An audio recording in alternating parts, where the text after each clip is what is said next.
Hello everybody, welcome back to my channel Trading Secrets. This channel is for entertainment purposes only. For those of you who do not know, my name is Ali. I have over 20 years experience teaching accounting, economics, business and law. Through this channel I'll be providing some stock analysis and a quick update on the $1 Million Challenge. If you're not aware of this is a journey of an investment of $1,000 to a return of $1 million over a period of 3 years using a strategy called compound return investing. So the objective is try to get 201 trades, each with an average return of 3.5%. It's not 201 consecutive trades. We do take into account losses. So for further details about how to join us for less than $9 a month, information is available in the description below. In today's video, we're going to be looking at MMTLP. There has been a press release from the company with regard to drilling and also with regard to your shares. So we're also going to be looking at an update for TRKA. So before we get started, let's have a look at what's happening in the markets. And the headline here from Bloomberg: stocks climb as traders adjust rate expectations. Tesla and Apple have held. And if we have a look at the heat map here, it's a complete contrast to Friday. And we have almost a clean sweep of green with all the stocks doing fairly well. So good news in terms of the fall on Friday, which did price in the negative opinions with regard to interest rates. So hopefully this can continue from today. Let's now have a look at the press release before sharing some opinions. So this was just released today, February the 27th, 2023, through PR Newswire, and it states here, NextBridge Hydrocarbons Incorporated provides operational updates. So the key thing I've highlighted here is that the company have announced that it has successfully drilled 5 wells in the Oro Grande project, confirmed the potential of at least 5 distinct reservoirs. So note the word at least, so there could be more. And it also states here these obviously drillings have revealed that hydrocarbon potential from an additional shallow zone. So that's good news in terms of potential for oil as well. So great news there. And if we continue with the press release, we will be able to see here further down it also talks about in terms of the data. So it says here, data collected from these 5 wells in addition to the 5 wells confirmed that there are at least 5 potential district reservoirs under our acreage. A new mist drilling solution which increased the hole stability, which we believe will result in meaningful cost savings for additional wells drilled in the Oro Grande project. So good news there. And the other thing I've highlighted here is 5 wells may have the potential to produce hydrocarbons to sell commercially in the future. So we're talking about oil there.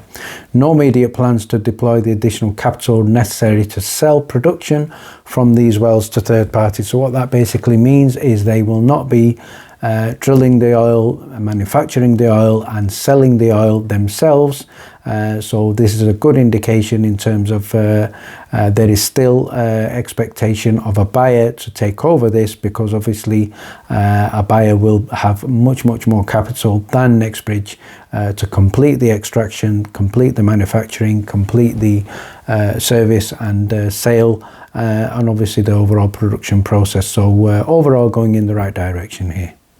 And in the final part of the update, what I'd now like to focus on is the distribution of shares. So the company have also provided an update on that, and it states here, update on distribution of shares. NextBridge has notified the company that it's completed the distribution of shares of common stock to all of the brokers of record at the time of the spin-off. If your broker is not showing your shares in your brokerage account, it is because your broker has not received the shares from AST.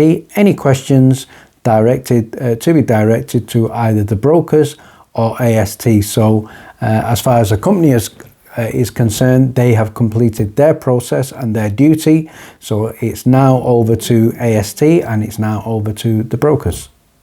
So what are the overall conclusions that we can draw from this press release? First of all, in terms of the oil and gas assets, we can see here that the company have complied with the lease. So there's no issues in terms of lease problems going forward in the future. So if the company wants to sell the assets, these can now be sold in terms of without any issues. So definitely a good bullish sign there in terms of the actual distribution of shares. Obviously now it's case of we don't need to have any questions with regard to NextBridge Hydrocarbons.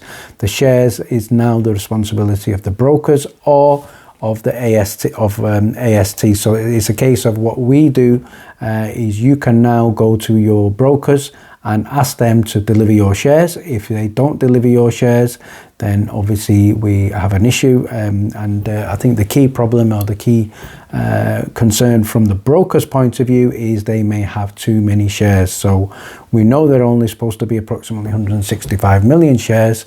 That's what the NextBridge have obviously provided. In terms of the brokers, they are now probably in a process of trying to clean up or hide or do something in terms of balance their books, because if there is discovery, if Richard does get his case and victory, and where we have discovery, then the brokers are going to be exposed. So this is certainly a case of the pressure is on. The next update I'd like to share with you is from Winston. So let's have a look at his just recent post, and it states here he was doing some reflection back on his old DD, and he found a video that a community member posted showing level 2 data from the brokers with regard to MMTLP, and this is from the date of December the 6th going to December the 7th. So obviously this has now been put into Excel, so let's have a look at the data. So on the image here we can see shares at and under this price. So we had approximately 53,000 shares or under with a sale limit order of $50. So if we go up to $500, we're looking at 418,484 we're showing on the level 2 data. If we go up to $1,000, the number is increasing, so we're looking at 472,166. And then if we have a look at the highest figure shared by Winston, 4,206, then there is still a significant amount, and that is 529,382. So what does this basically mean? This is basically, it's basically saying then, more or less giving it a very, very strong indication that this was primed to squeeze, this was primed to go up. So if we look at, let's say for example, 7,000 shares at $1,400, and then obviously moving further ahead to $4,000 a share. So this also explains in terms of the potential cost to the brokers and dealers and the hedge funds, and obviously the U3 halt did save them. And the final thing I'd like to share with you here is a post from Busy Brands, and he's going to be doing a live interview with John Berder, so stay tuned for that. It's on Friday, March the 3rd at 1 p.m. Eastern time, so hopefully we get some positive developments from this space chat. And I'm going to finish off by having a quick look at TRKA. So this was the stock that was called in the previous video and also covered with due diligence in the prior video to that as well. So if we have a look at today, it's up at time of editing close to 27%, currently trading at around about 38 cents. And at one time this was also up close to 44 cents. So congratulations to everybody who managed to get in or buy in at around about 30 cents or below on Friday. But I'm going to now just give a quick shout out to our weekly watch list. So as well as TRKA, we did have a number of other stocks on our radar. So TMBR was one where we looked at positive European news there in terms of pharmaceutical play, so that is currently up 10%. BYND, we knew there was an improved cash flow outlook for BYND, and I think that's up approximately 1.6% today. TRK we know about, and again potential for that to still run, and obviously we still have earnings that has not come, so keep an eye out for earnings for TRKA. And probably the best call of our weekly watch list so far is LHDX. So there was news that I shared prior to trading on a Monday with regard to FDA diagnostics, FDA authorization, high risk high reward play. So this is now up at time of editing approximately 296%, so congratulations to everybody who got in that. LLAP is another one, what they were called. I think that's obviously recently awarded a $2.4 billion contract. Definitely worth watching and looking at potentially with a pullback, and I think that's up approximately 2.6% today. So not all calls are successful, but these were some of the positive ones. If you'd like to get the next weekly watch list, you can certainly join us for less than $9 a month. Thank you very much for watching. Please stay tuned.